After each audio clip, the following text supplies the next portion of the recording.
¿Cuánto tiempo lleva aquí en Utah? I've been here for 8 months, but in the United States, I have a year and 8 months. ¿Y dónde llegaste primero? I was in New York. I came from New York to Utah because a family was going to welcome me here, but they didn't receive me. ¿Por su boleto para venir aquí? They gave it to us for free, ¿Por bus o por...? by plane. Y ahí en Nueva York están tratando de como echar muchos migrantes y están pagando por boletos para que ellos vienen a otros. Yes, so that they can go to another city. Well, you heard it there. That is independent journalist Nick Shirley in Utah now, exposing some of the freebies and perks illegal migrants get on taxpayers' dime. Nick and his mother, Brooke, traveled the country interviewing migrants about their experiences here in our country once they crossed the southern border illegally. We've been speaking with them every so often, once a week, talking about the content and video they're able to get.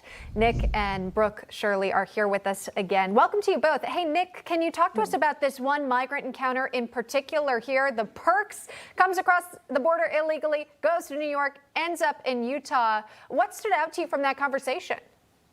Yeah, as we all know, New York City is being flooded with migrants right now, and so now it's make it so that they don't have to pay for the migrants for long periods of time. They're now shipping migrants off into other cities such as Salt Lake City, Utah, Denver, and all around the country. They're shipping these migrants and giving them plane tickets. And Brooke, it wasn't just Utah, right? You were recently in Chicago. You found some news about illness running rampant in migrant shelters. We have that clip, and then we'll get your response. At one of these shelters, we know measles has been breaking out. Now tuberculosis. A 5-year-old got tuberculosis. She was inside the shelter. They said that the migrant had to call the ambulance in order to get her taken out of that shelter, but that migrant father had no money to pay the ambulance. Therefore, the child stayed in the shelter with tuberculosis until it got so bad that the shelter took her on out. So, Brooke, that's scary in itself. Not only are we talking about, again, yet money being an issue, but now you've got potential health care issues.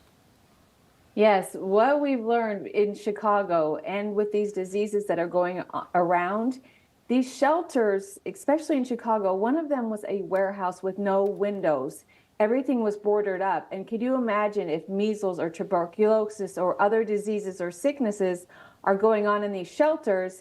There's no windows, there's no ventilation, and people are in there on cots, thousands of people. We were told up to 3,000 people. At one point where that outbreak was, there was 3,000 people in there. Also, what was shocking is that they're sending these children to schools that are in these shelters where these outbreaks are occurring. It's very frightening. Yeah, indeed. Well, and again, you're getting this information. You're talking to people who are using these services. Nick, we understand you spoke to a New Yorker talking about the concerns they have with illegal migrants. Let's listen to this. If the door's open, you're going to go through. If the door's open, you're going to go through. That's it. I can't blame them for that. Do you feel like the city's at danger now with migrant gangs arriving? Yes, and it's not because of the hard-working ones. No, it's not them. It's the elements that came with them. We have no idea how many gangs are in here.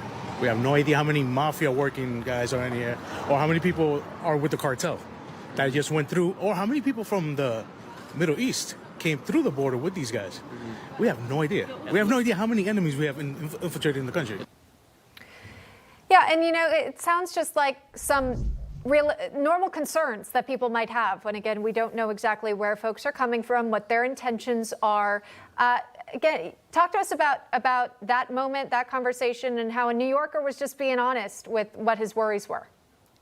Yeah, it's very obvious that a lot of people are obviously coming in these countries such as Venezuela. Their rate security is at the highest it's ever been in years, and because everyone's coming here to the United States and to other countries, and so they're here inside the United States for funding criminals to live here on our taxpayer money. And obviously people in New York City and other cities are on edge, and people should be, because we don't know who these people are. All right, that is Nick and Brooke Shirley. Again, independent journalists taking their phones, going out, asking some questions about what's happening with the migrant crisis all around the country. Thank you both for coming on. We'll speak soon. Thank you. Thank you.